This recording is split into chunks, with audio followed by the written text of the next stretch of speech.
Hey there, English learners. Welcome back to the English Leap podcast, your go-to podcast for learning English the fun, natural way and improving all areas of your life. I'm Erin. And I'm Evan. We're so excited to have you with us today.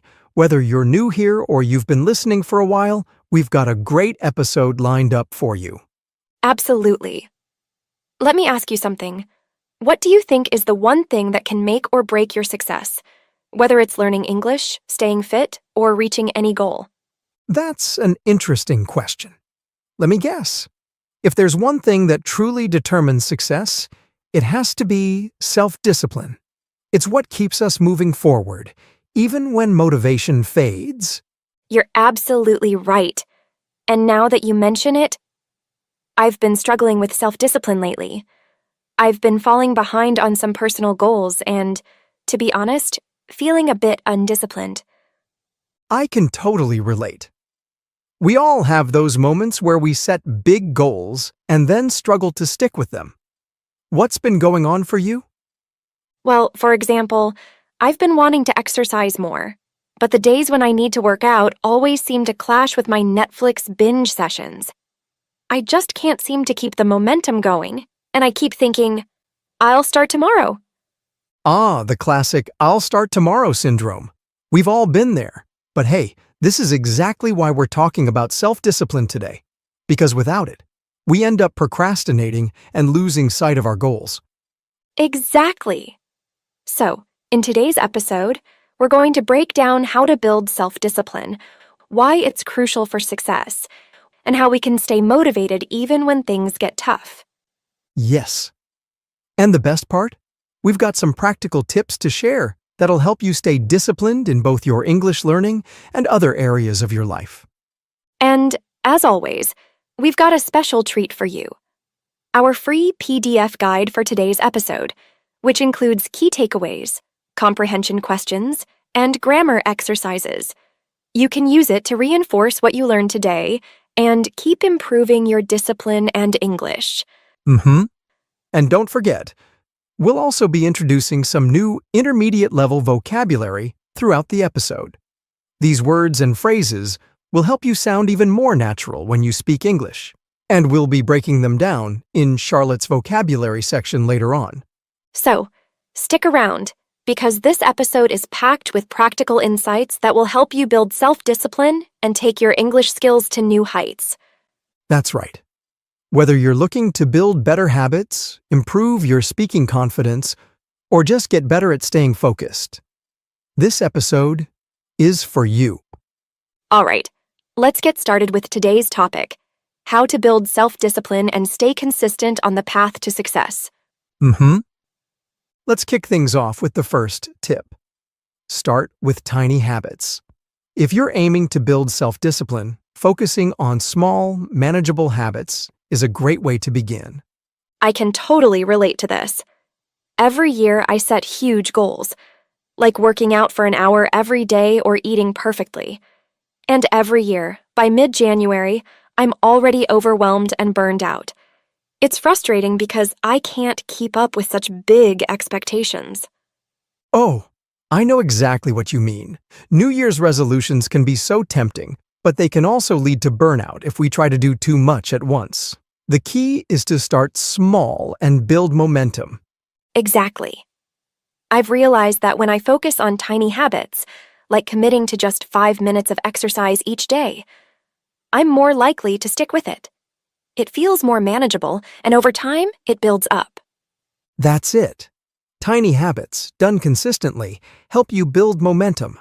Like you said, 5 minutes of exercise every day seems small, but over a few weeks or months, it can really add up. Yeah, it's the same with language learning.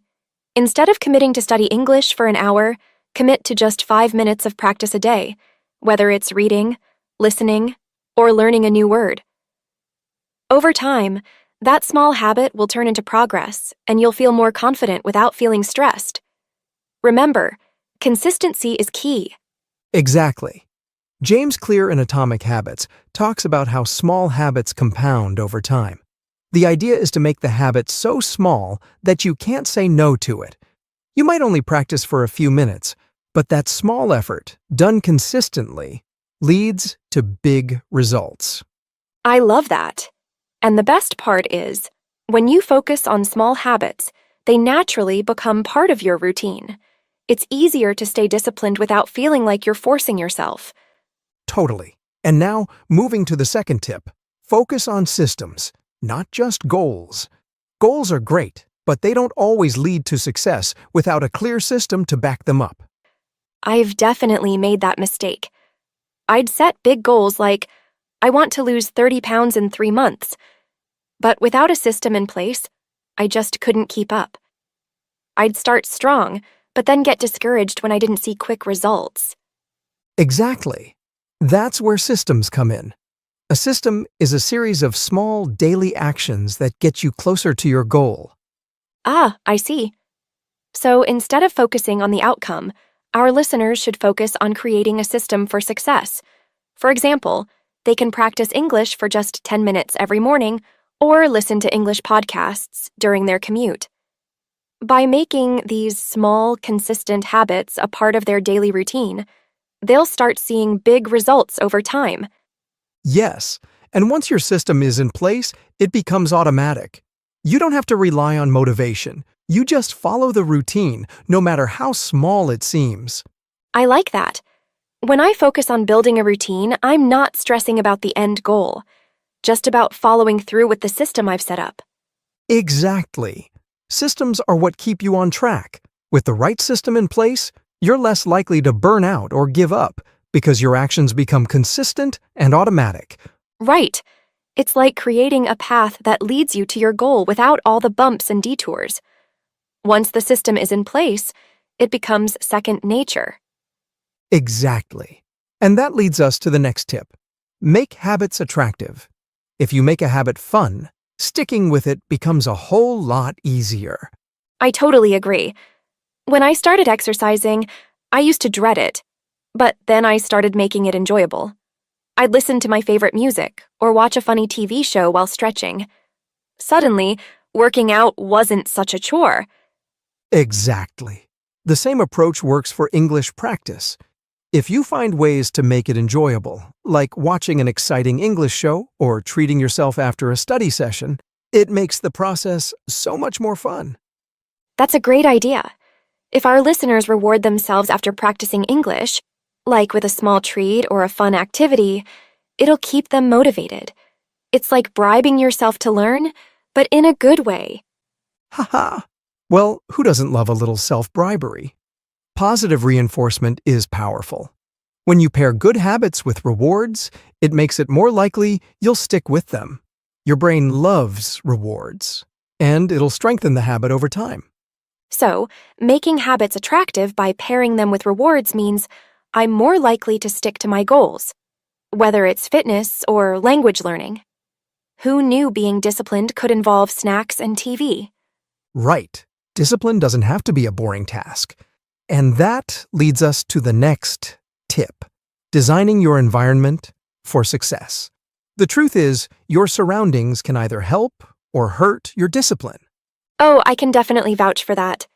When my desk is cluttered or I've got snacks all around me, I get distracted really quickly. Haha, like a setup for disaster. If your environment doesn't support your goals, it's way too easy to give in to distractions. Exactly. That's why I've started keeping my workout clothes right by my bed and my gym bag near the door. That way, I'm reminded to exercise first thing in the morning. I also moved the snacks away from my desk to avoid temptation and stay focused.